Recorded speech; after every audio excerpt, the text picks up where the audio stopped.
in the last video, we talked about a type of vowel sandhi known as Savarna Dirgha Sandhi, which is the same class, same category vowel sandhi. Now, if you remember, this is when a vowel combines with another vowel preceding it and right after, which has the same class type of characteristic. So if it's like a and a plus a and a, either or any combination of that, the answer or the result is always going to be the longer version of that vowel. So a or e and e plus e or e is going to be the longer version e. So savarna dirgha sandhi. Now we are going to talk about another type of vowel sandhi known as Guṇa sandhi. So Guṇa, right, with the n, lana, cerebral retroflex. Now, there are several other vowel sandhis that are going to come right after: Guṇa sandhi, Yarna sandhi, Vruddhi sandhi. But right now we are going to focus on Guṇa sandhi, as this is the next category that's coming up, and right after we'll do Vruddhi sandhi. And in order to do that, we have to know what a Guna letter is. What is a Guna letter and what is a Vruddhi letter? So in this case, in another video, I will go more in detail about what a Guna letter is or a Vruddhi letter is. But for now, I'll introduce it. If you haven't already subscribed, please do so by hitting the lotus icon in the bottom right of the screen for more videos on Indian philosophy, Sanskrit, and psychology. Also, I am giving private tutoring lessons on these topics. You know, whether you want to study the Yoga Sutra, Nyaya Sutra, Bhagavad Gita, etc. I would be happy to help you in whatever you're trying to accomplish. So please do email me at theacademyofserenity@gmail.com. So before we look at some examples of Guṇa sandhi, I do want to mention that the text from which I'm deriving these examples is called Learning Sanskritam, a Sanskrit reader. And this is actually a book written, or a series of books written from one of my advisors in Sanskrit. His name is Rajarao Bandaru, you know, very disciplined, creative, and passionate professor. So much of these examples in this video and probably in the next video of Vruddhi sandhi will be from him. So I will list his name and the name of the book in the information. So let's begin. The first example includes: when you have an a or an a followed by an e or an e, right? So at the end of a word, when you have a or a followed by, at the beginning of the next word, when you have an e or an e, right, long e, you will produce an a. So this is what consists of this. So when you break this down, you will either have a short a, long a, plus a short e and a long e to produce a. That's very interesting because it gives you more insight into the nature of that particular vowel, that complex vowel. So for example, when you have the word Nara plus Indra, Nara plus Indra, Nara, Indra. Nara means man, a man or a person. Indra is a deva, a celestial deity, part of the rebirth cycle. He is the lord, or in some way the ruler of all the deities in some way. He's very powerful, and again he's part of the rebirth cycle. So he's not a transcendent god like Shiva or Vishnu, but he is a type of celestial being that if you have really good karma and you have really good actions that you've done in your life, one could become Indra, but then eventually has to come back and become human at some point. But the devas are celestial beings, right? These devas have a longer lifespan, more comfortable life, etc. than human beings. And many of their wishes and desires are fulfilled compared to human beings. But they do have to return and become humans to eventually achieve moksha or liberation. So this is the idea here. So Indra can also be used as an adjective to explain the lord of something or the leader of something. So in this case, Indra, Nara Indra, so in this case when you combine it, it will mean lord among men or leader among men. When you combine this, it becomes Narendra. Narendra. So how does this happen? Microscopically here, what happens is you remove the that is appended or added to the ra, right? If you remember, if you have a pure consonant and you add an all you do is just remove this and that, and it becomes a ra. When it was originally just it becomes a ra. So you remove that invisible and you remove the following vowel there. Okay? Why? Because again, microscopically, what you're having is an plus an e, which is happening right here. So you take that and you combine it into an a. So it seems like you're removing it, but you're combining it into an a. If you want to display it and portray it, you have to remove the previous invisible and the next vowel like that, the independent vowel, and then make it into an a, like a dependent kind of symbol. And you attach it to the previous consonant. So Narendra, Narendra. This is a conjunct consonant, very complicated, but NDR, Narendra, right? So here it will appear as a cutoff N and a cutoff D, which will just have and then a ra at the end. So NDR. So we'll go over the conjunct consonants, but over here, just important to understand that what you're doing is microscopic. You're removing the vowel that's attached to the previous consonant, and then the next vowel, and you're removing it, but in a way, but you're combining it into something, and you attach it to the previous one. So Narendra, which means Lord among men. So that's one of the ways to attach this type, or do this type of a Sandhi in this case, a Guna Sandhi, to form this letter, right? Now you have something else. So let's leave this here for now. Now you have, whenever you have a plus a or plus u or u, then you get o. Now here comes another one of the complex vowels, where you have a combination of these, any one of these, right? It could be this and that, or this and that, or this and that, or this and that. You will get o, which gives you more insight into the nature of that vowel. So here we have a and then o. These complex vowels are actually formed by combining these in the beginning and these as they vary to form these respectively.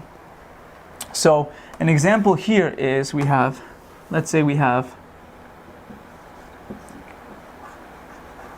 Maha, right, plus Upadhyaya. Maha Upadhyaya. So Maha here means great, something that is great or grand. Upadhyaya means teacher. So if you combine this, eventually it'll mean great teacher or grand teacher, a teacher that's really, really good at what they do. Or it could be ascribing a quality to a teacher who actually practices what they teach. It's possible. So when you combine this, then you get Maho Padhyaya. Maho Padhyaya. So how is this happening? Now you take this, once again, microscopically, you have an a, right? Could be either one of these, it happens to be this, plus an u, a short u. So that plus a short u, that produces an o. So remember, what happens again? You remove the previous vowel. In this case, it was in the first case, it was an, what is it called? A invisible a, but in this case, it's a visible a. You remove it, and you remove the next independent vowel, and you combine them. So when I say remove, it's just visibly not there because you're combining the two vowels. So this dependent vowel, dependent because it's dependent or attached to the previous consonant, and this independent vowel because it's by itself, and you combine them and you form an O. And that O will, in the new one, will always be represented as something that is attached to the previous consonant. So what happens is you remove the A and the U, making an O, then you have Ma ho padhyaya, right? Because you remove that. You just start off with that right there. And you remove that. So moho padhyaya, great teacher. Okay? So we'll get this, but you just keep working on it. And finally, so we have 4 of them, but I'm only gonna do 3 because I believe these 3 are the most practical. You don't really see the 4th Guna Sandhi using this, like type of vowel. It's not very common. I don't even see this vowel being used, so we'll leave this out for now, and we'll just go for the 3rd and final one in this case, which is more practical because you see it more frequently. So when you have an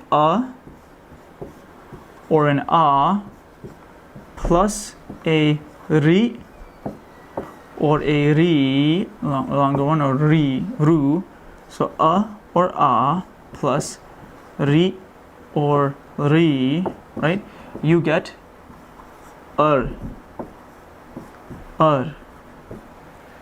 This is a bit different from the other ones, but this is going to be the Guna version. You're forming this to form this Guna. You're using these to form this Guna, right?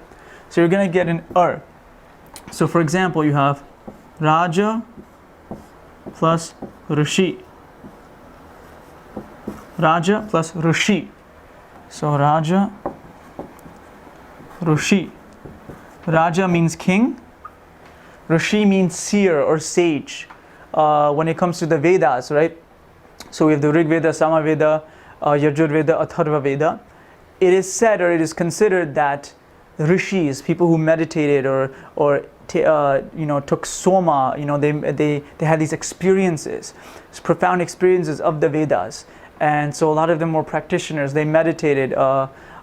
Some say that they are poets as well, inspired by poetry and also there's something called Sapta Rishi, the 7 rishis. So for example, Agastya is a famous rishi or seer in South India.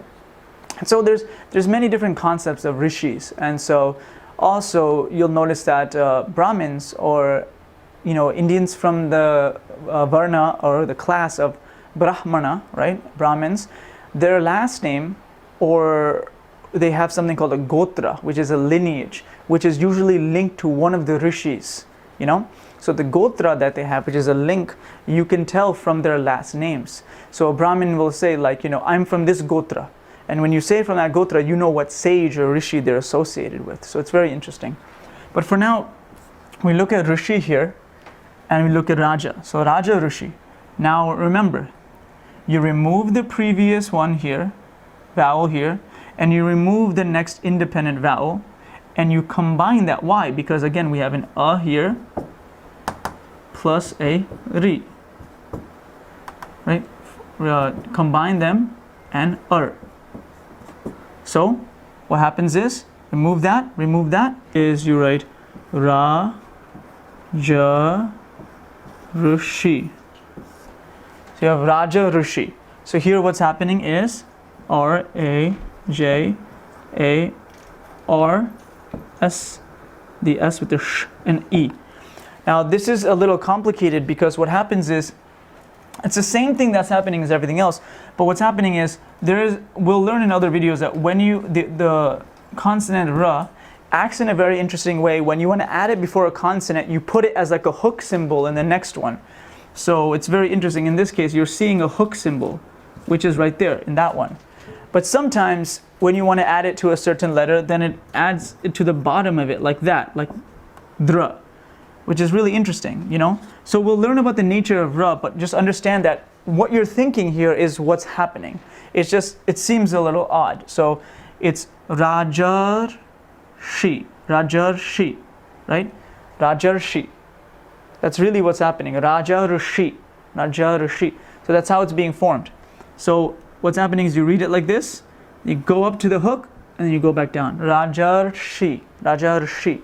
Okay?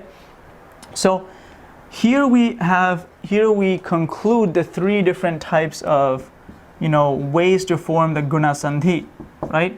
In this case, how this is formed, in this case how this is formed, and in this case how this is formed. In the next video we'll talk about Vruddhi Sandhi, Now when we say Vriddhi Sandhi, we start to ask the question of, okay, now we know what Guna Sandhi is. How do we form these letters? What about these letters? What about this? And you'll slowly start to learn that in combination with this forms that, and in combination with that forms that. So you start to form these letters called vriddhis, and these are called guna letters right now, guna letters. So you're like intensifying certain letters to form other letters. And so this is very important, and I'll make another video on it where you know the difference between a guna letter and a vriddhi letter, because later on when you're forming verbs out of roots, you need to know how to guna something or vriddhi something.